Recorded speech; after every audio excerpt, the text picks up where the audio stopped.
Hi dears, എല്ലാവർക്കും എൻ്റെ പുതിയ വീഡിയോയിലേക്ക് സ്വാഗതം. എല്ലാവരും സുഖമായിട്ടിരിക്കുന്നു എന്ന് കരുതുന്നു. ഞാനിന്ന് വന്നിട്ടുള്ളത് 2 മാങ്ങയും വീട്ടിലുള്ള കുറച്ച് ചേരുവകളും വെച്ച് വളരെ പെട്ടെന്ന് തയ്യാറാക്കാൻ പറ്റിയ ടേസ്റ്റി ആയിട്ടുള്ളൊരു ഫലൂദയുടെ റെസിപ്പി ആയിട്ടാണ് ഞാൻ വന്നിട്ടുള്ളത്. ഞാൻ കൂടുതലൊന്നും ദീർഘിപ്പിക്കുന്നില്ല, നമുക്ക് വീഡിയോയിലോട്ട് പോകാം. അതിനാക്കി 2 മാങ്ങയാണ് എടുത്തിട്ടിരിക്കുന്നത്. നല്ല പഴുത്ത മധുരമുള്ള മാങ്ങ നോക്കി എടുക്കാൻ ശ്രദ്ധിക്കുക. അതിൻ്റെ തൊലിയൊക്കെ കളഞ്ഞ് ചെറിയ പീസാക്കി കട്ട് ചെയ്ത് എടുത്തിട്ടുണ്ട്. അത് നമുക്കൊരു മിക്സിയുടെ ജാറിലേക്ക് ഇട്ട് കൊടുക്കാം. അതിലേക്ക് മാങ്ങയുടെ മധുരം അനുസരിച്ച് പഞ്ചസാര ഇട്ട് കൊടുക്കുക. ഞാൻ 2 ടീസ്പൂൺ പഞ്ചസാര ഇട്ട് കൊടുത്തിട്ടുണ്ട്. പിന്നെ അതിലേക്ക് ഒരല്പം അരയാൻ വേണ്ടി മാത്രം അര ഗ്ലാസ്സോളം പാലൊഴിച്ച് കൊടുത്തിട്ടുണ്ട്. എന്നിട്ട് ഇതേപോലെ അരച്ച് എടുത്തിട്ടുണ്ട്. അതൊരു ബൗളിലോട്ട് നമുക്ക് മാറ്റി വയ്ക്കാം. പിന്നെ വേണ്ടുന്നത് സബ്ജ സീഡ്സ് ഒരു 2 ടീസ്പൂൺ എടുത്തിട്ടുണ്ട്. അതിലേക്ക് ഒരു ആവശ്യത്തിന് പച്ചവെള്ളമാണ് ഒഴിച്ച് കൊടുത്തിരിക്കുന്നത്. അതൊഴിച്ച് കൊടുത്ത് ഒന്ന് ഇളക്കിയെടുത്തതിന് ശേഷം നമുക്ക് ഇതൊന്ന് കുതിരാനായിട്ട് ഒരു 10 മിനിറ്റ് ഒന്ന് മാറ്റി വയ്ക്കണം. പിന്നെ അതിന് ശേഷം ഒരു പാൻ അടുപ്പത്ത് വെച്ച് കൊടുത്തിട്ടുണ്ട്. അതിലേക്ക് 1/2 കപ്പ് വെള്ളം ഒഴിച്ച് കൊടുത്തിട്ടുണ്ട്. പിന്നെ 1 കപ്പ് പശുവിൻ്റെ പാലാണ് ഒഴിച്ച് കൊടുത്തിരിക്കുന്നത്. അതൊന്ന് തിളച്ച് വരുമ്പോഴത്തേക്ക് ഒരു 50 ഗ്രാമോളം വെർമിസെല്ലിയാണ്. നിങ്ങൾക്ക് വറുത്തതോ വറുക്കാത്തതോ ആയ വെർമിസെല്ലി എടുക്കാം. അതൊന്ന് നമുക്കൊന്ന് കുക്ക് ചെയ്തെടുക്കണം. പായസത്തിനൊക്കെ കുക്ക് ചെയ്തെടുക്കില്ല, അത്രയൊന്നും വേവണ്ട. ഒന്ന് ട്രാൻസ്പെറൻ്റായി ഒന്ന് സോഫ്റ്റായി വന്നാൽ മതി.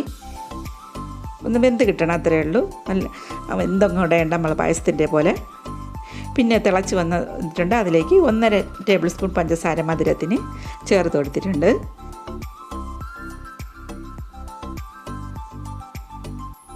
നമുക്കതൊന്ന് കുക്ക് ചെയ്തെടുക്കാം. വളരെ ടേസ്റ്റി ആയിട്ടുള്ളൊരു ഫലൂദയാണിത്. നിങ്ങൾ എന്തായാലും ഒന്ന് ട്രൈ ചെയ്ത് നോക്കണം. പെട്ടെന്ന് തന്നെ നമുക്ക് വീട്ടിൽ തയ്യാറാക്കി എടുക്കാനും പറ്റും. പിന്നെ ഞാൻ 1 ടേബിൾ സ്പൂൺ കണ്ടൻസ്ഡ് മിൽക്ക് ആണ് ചേർത്ത് കൊടുത്തിരിക്കുന്നത്. നിങ്ങളെ ഉണ്ടെങ്കിൽ ചേർത്ത് കൊടുത്താൽ മതി, ഇല്ലേ കുഴപ്പമില്ല. പഞ്ചസാര ചേർത്ത് മധുരം ഒന്ന് കുറവാണെങ്കിൽ പഞ്ചസാര ചേർത്ത് കൊടുത്താൽ മതി. ഇതായിപ്പോൾ വെന്ത് വന്നിട്ടുണ്ട്. അല്പം വെള്ളത്തോടെ ഇരുന്നാലും കുഴപ്പമില്ല. തണുക്കുമ്പോഴത്തേക്ക് കുറച്ച് കട്ടിയായി വരുന്നതാണ്. കട്ടിയാവും. അല്പം ലൂസോടെ ഇരുന്നാലും കുഴപ്പമില്ല. ഇത് വെന്ത് വന്നിട്ടുണ്ട്. നമുക്ക് ഫ്ലെയിം ഓഫ് ചെയ്ത് നമുക്ക് സൈഡിലോട്ട് മാറ്റി വയ്ക്കാം തണുക്കാനായിട്ട്. പിന്നെ നമുക്ക് വേണ്ടുന്നത് നേരത്തെ എടുത്ത നമുക്കിത് സെറ്റ് ചെയ്തെടുക്കാനായിട്ട് മാംഗോ പൾപ്പ് വേണം. ഇത് കസ്കസ് കുതിർന്ന് വന്നിട്ടുണ്ട്. പിന്നെ നമ്മൾ വേവിച്ചെടുത്ത വെർമിസെല്ലി വേണം. പിന്നെ കുറച്ച് ഒരു മാങ്ങ ചെറിയ പീസാക്കി കട്ട് ചെയ്തെടുത്തിട്ടുണ്ട്.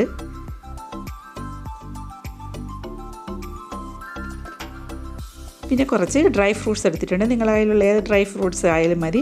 ഞാനിത് നട്ട്സും ബദാമും ഉണക്കമുന്തിരിയാണ് എടുത്തിരിക്കുന്നത്. പിന്നെ ടൂട്ടി ഫ്രൂട്ടി ഉണ്ടെങ്കിൽ എടുത്താൽ മതി, ഇല്ലെങ്കിലും കുഴപ്പമില്ല. ഒന്ന് ഡെക്കറേറ്റ് ചെയ്യാൻ വേണ്ടിയിട്ടാണ്. പിന്നെ ഇത് ഫ്രൂട്ട് സിറപ്പാണ്. അത് ആദ്യമേ കുറച്ചൊന്ന് ഒഴിച്ചു കൊടുക്കാം. ഫ്രൂട്ട് സിറപ്പ് ഇല്ലെങ്കിലും കുഴപ്പമില്ല. നിങ്ങൾ തേനുണ്ടെങ്കിൽ ഒഴിച്ചു കൊടുത്താലും മതി, ഇല്ലെങ്കിലും കുഴപ്പമില്ല. ഇതേപോലെ ഒഴിച്ചു കൊടുക്കുക.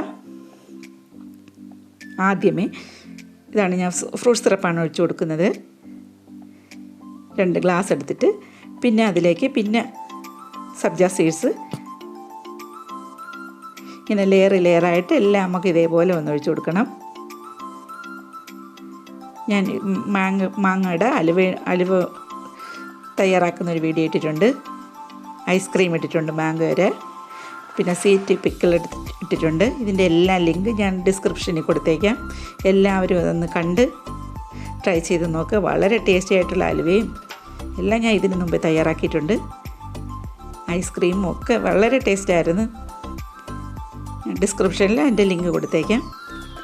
ഇതേപോലെ ഇനി നട്ട്സ് അതേപോലെ എല്ലാം ഇതേപോലെ ലെയറായിട്ട് ഇട്ട് കൊടുത്ത് നമുക്കിത് സെറ്റ് ചെയ്തെടുക്കാം. എൻ്റെ ഈ വീഡിയോ ഇഷ്ടപ്പെട്ട എല്ലാവരും ഒന്ന് ലൈക്ക് ചെയ്യുക, ഹൈപ്പ് ചെയ്യുക. നിങ്ങളുടെ അഭിപ്രായം കമൻറ്റായിട്ട് രേഖപ്പെടുത്താനൂടെ മറക്കാതിരിക്കുക. ആദ്യമായിട്ട് കാണുന്നവരാണെങ്കിൽ ഒന്ന് സബ്സ്ക്രൈബ് കൂടെ ചെയ്യണേ.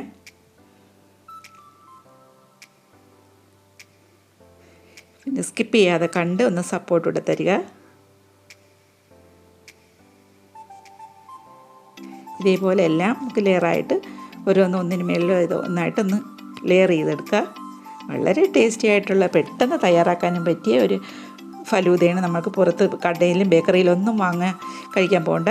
നമുക്ക് കുട്ടിയൊക്കെയായാലും വിരുന്നുകാർക്കൊക്കെ വരുമ്പോഴത്തേക്കൊക്കെ ഇതേപോലെ ഒന്ന് തയ്യാറാക്കി കൊടുത്താൽ പെട്ടെന്ന് നമുക്ക് സേമിയ വേവിക്കുന്ന ആ ടൈം മാത്രമേ വേണ്ടുള്ളൂ.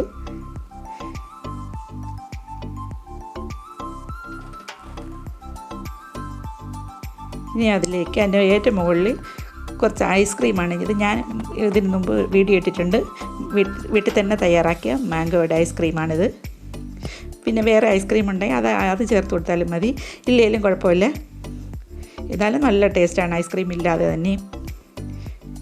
കുറച്ച് ടൂട്ടി ഫ്രൂട്ടി വെച്ച് ഇത് ഡെക്കറേറ്റ് ചെയ്തെടുത്തിട്ടുണ്ട്. വളരെ ടേസ്റ്റി ആയിട്ടുള്ള ഒരു ഫലൂദയാണിത്. പെട്ടെന്ന് നമുക്ക് തയ്യാറാക്കാനും പറ്റും. എൻ്റെ ഈ വീഡിയോ നിങ്ങൾക്ക് എല്ലാവർക്കും ഇഷ്ടപ്പെട്ടെന്ന് കരുതുന്നു. ഇഷ്ടപ്പെട്ടാലൊന്ന് ലൈക്ക് ചെയ്ത് ഹൈപ്പ് ചെയ്ത് സപ്പോർട്ട് ചെയ്യുക. ഇനി അടുത്ത വീഡിയോ ആയിട്ട് കാണും വരേക്കും. Thank you for watching. By.